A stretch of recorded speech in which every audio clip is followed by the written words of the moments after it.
Welcome back to my channel. This is Priyanka. और आज की वीडियो को शुरू करने से पहले मैं आपसे सिर्फ 2 मिनट लेना चाहूँगी। आज की वीडियो के द्वारा हम आप सभी को कुछ बताना चाहते हैं अपने बारे में भी, और जितने भी हमारे भावी शिक्षक हैं उनके बारे में भी। तो अभी आपने देखा होगा कि 69,000 का रिज़ल्ट आया है, जिसमें से एक मैं भी हूँ और मेरा भी उसी में सिलेक्शन हुआ है। तो मैं चाहूँगी आने वाले समय में आपके साथ मैं अपना शेयर करूँगी, अपना साझा करूँगी जॉइनिंग लेटर, जो अब अगर आपके प्यार से हमें मिल जाएगा तो आपके लिए हम ज़रूर उसको शेयर करेंगे आपके साथ। तो मैं चाहूँगी आप भी इसी तरीके से मेहनत करते रहिए और एक ना एक दिन आप बहुत ही अच्छे अध्यापक बनेंगे। तब तक जितना भी आपको समय मिल रहा है अपनी पढ़ाई पर फोकस कीजिए, ठीक है। तो आज की वीडियो के बारे में हम बात कर लेते हैं कि शिकारी पौधे के बारे में आज हम जानेंगे। क्या आप जानते हैं शिकारी पौधे के बारे में? वेलक्रो का आइडिया कैसे आया और क्या है ये वेलक्रो, हम ये भी डिस्कस करेंगे। हमारी एनसीईआरटी किताब में है। तो जितने भी हमारे प्रतियोगी परीक्षाएं हैं, जितने भी हमारे टीचर एलिजिबिलिटी एग्ज़ाम होते हैं, जैसे आपने देखा होगा सीटेट, टेट, यूपी टेट और रीट, एमपी टेट, जितने भी एग्ज़ाम हैं कुछ इस तरीके से क्वेश्चन मिल जाते हैं। और शिकारी पौधे में तो अभी तक के लास्ट एग्ज़ाम में सबसे ज़्यादा पूछा गया है। तो हम ये भी जानेंगे क्या है उसकी विशेषताएँ। तो चलिए वीडियो को हम शुरू कर लेते हैं। आज हम बात कर रहे हैं शिकारी पौधे के बारे में। तो चलिए जानते हैं। कुछ ऐसे पौधे भी होते हैं जो चूहों, मेंढकों, कीड़ों, मकोड़ों और छोटे जीवों का शिकार करते हैं। इनमें निपेंथिस सबसे ज़्यादा मशहूर है। तो याद रखिएगा कि अगर आपके क्वेश्चन में आ जाए कि निपेंथिस कैसा है, तो ये एक शिकारी पौधा है और ये सबसे ज़्यादा मशहूर है। अब निपेंथिस की अगर हम आगे बात करें तो निपेंथिस कहाँ पाया जाता है? ये ऑस्ट्रेलिया में, इंडोनेशिया और भारत के मेघालय राज्य में पाया जाता है। ये सबसे ज़्यादा इम्पॉर्टेंट लाइन है हमारे एनसीईआरटी किताब की और आपको ये भूलना ही नहीं है, ये आपको याद रखना है, नोट करके रखना है। आप अगर नोट करके नहीं रखेंगे तो 1 नंबर खो देंगे, क्योंकि ये हमेशा अभी तक के एग्ज़ाम में पूछा गया है, ठीक है। तो ये ज़्यादातर कहाँ पाया जाता है? ये ऑस्ट्रेलिया, इंडोनेशिया, भारत, मेघालय राज्य में पाया जाता है। तो अगर आपसे इस तरीके भी क्वेश्चन बन सकते हैं, जैसे कि आपसे पूछ लिया जाएगा कि ये कहाँ नहीं पाया जाता है, तो आपको ये तो पता होना चाहिए कि कहाँ मिलता है। ऑस्ट्रेलिया में मिलता है, हमारे इंडोनेशिया में मिलता है, भारत में मिलता है, मेघालय में मिलता है। तो इन चारों को ऑप्शन को आप देख के जो भी आपके ऑप्शन इनसे मैच नहीं कर रहा हो तो वहाँ आप टिक कर दिए। इस तरीके से आपके तो क्वेश्चन बनेंगे। तो क्वेश्चनों को थोड़ा सा आप सोचिएगा कि इससे क्वेश्चन कैसे बन सकता है, ठीक है। तो हम बात कर रहे थे अपने शिकारी पौधे के बारे में। तो निपेंथिस की हम बात कर रहे थे। तो ये सबसे ज़्यादा मशहूर है और ये कहाँ पर पाया जाता है? ऑस्ट्रेलिया, इंडोनेशिया, भारत के मेघालय राज्य में पाया जाता है।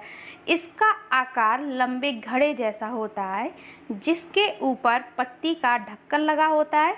घड़े से खास खुशबू निकलती है, जिसकी वजह से कीड़े खींचे चले आते हैं। अब ये क्या है, इसकी कैरेक्टरिस्टिक है, इसके बारे में आपको बताया गया है, ठीक है। ये इसका आकार कैसा होता है, जिससे आपके 1 नंबर का क्वेश्चन आ जाए कि निपेंथिस का आकार कैसा होता है। तो ये लंबे घड़े जैसा है, जिसके ऊपर पत्ती का ढक्कन लगा होता है। घड़े से खास खुशबू निकलती है, जिसकी वजह से कीड़े खींचे चले आते हैं, ठीक है। तो 1 नंबर यहाँ से भी आपका क्वेश्चन बन जाएगा कि किस कारण से जो कीड़े मकोड़े होते हैं वो क्या कारण है कि जिसकी वजह से खींचे चले आते हैं। तो उसका जो मेनली कारण यही है कि घड़े से खास खुशबू निकलती है, जिसकी वजह से कीड़े आकर्षित होते हैं और उसमें फंस जाते हैं। तो पौधे के ऊपर पहुंचते ही कीड़े अंदर फंस जाते हैं और बाहर नहीं निकल पाते हैं। अब जैसे कि आपको इस डायग्राम में बताया गया है, ये भी हम बताएंगे और दिखाएंगे कि आखिर कैसे दिखता है, ठीक है। तो ये हमने बात की थी निपेंथिस के बारे में। जैसे कि आप देख सकते हैं ये इस तरीके से आपको देखने के लिए मिल जाएगा, ठीक है। तो ये देख सकते हैं आप, हमारी एनसीईआरटी ही किताब का ये चित्र है, ठीक है। तो ये हैं हमारे शिकारी पौधे, ठीक है। तो ये आप याद रखिएगा कि एक एक लाइन हमारे लिए बहुत ही ज़्यादा इम्पॉर्टेंट है और आप अपने एग्ज़ाम के लिए बहुत ही डेडिकेट हो जाइए, क्योंकि आज आप अगर मेहनत नहीं करेंगे तो आने वाला आपका मौका हाथ से छूट जाएगा, ठीक है। तो आपको ऐसी कोई गलती नहीं करनी है। तो याद रखिएगा निपेंथिस के बारे में ये ये 35 की बात कर रहे हैं हम। तो ऑस्ट्रेलिया, इंडोनेशिया, भारत के मेघालय राज्य में मिलता है। ये इम्पोर्टेंट लाइन है। इसका आकार लंबे घड़े जैसा होता है, जिसके ऊपर पत्ती का ढक्कन लगा रहता है। घड़े से खास खुशबू निकलती है, जिसकी वजह से कीड़े खिंच जाते हैं। अब आप अपने दिमाग से भी सोच लीजिएगा कि इससे और क्वेश्चन कैसे बन सकते हैं। ठीक है, अब हम नेक्स्ट बात करेंगे अपने अगले बात पॉइंट की। यहाँ से हम बात करेंगे अपने वेलक्रो के बारे में कि ठीक है, कि वेलक्रो का जो आइडिया कैसे आया था उसके बारे में हम बात कर रहे हैं। ठीक है, तो यह घटना 1948 की है। एक दिन जॉर्ज मैस्ट्रल अपने कुत्ते के साथ शहर से लौटे। उन्होंने पाया कि दोनों पर बीज चिपके थे, यानी कि जॉर्ज मैस्ट्रल के ऊपर और उनके कुत्ते के ऊपर भी। ठीक है, इन बीजों को अपने कपड़ों पर चिपका देखकर वे हैरान रह गए।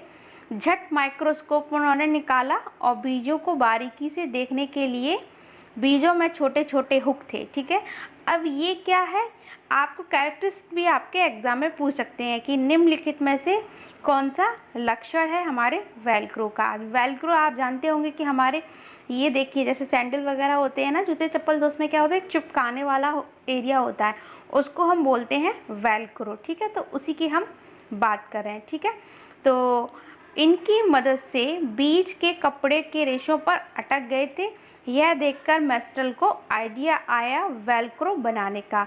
वेलक्रो से दोनों सतह चिपक जाती हैं। ठीक है, आपने देखा होगा खुलने पर चर चर की आवाज़ आती है। तुमने बस्ते, कपड़े, जूते, पट्टे आदि में इसका इस्तेमाल देखा होगा। मज़ेदार किस्सा प्रकृति से प्रेरणा लेने का है। ठीक है, तो ये बच्चों को थोड़ा सा बताया गया है, उन्हीं की भाषा में समझाया गया है। ठीक है, ये हमारी एनसीईआरटी के द्वारा।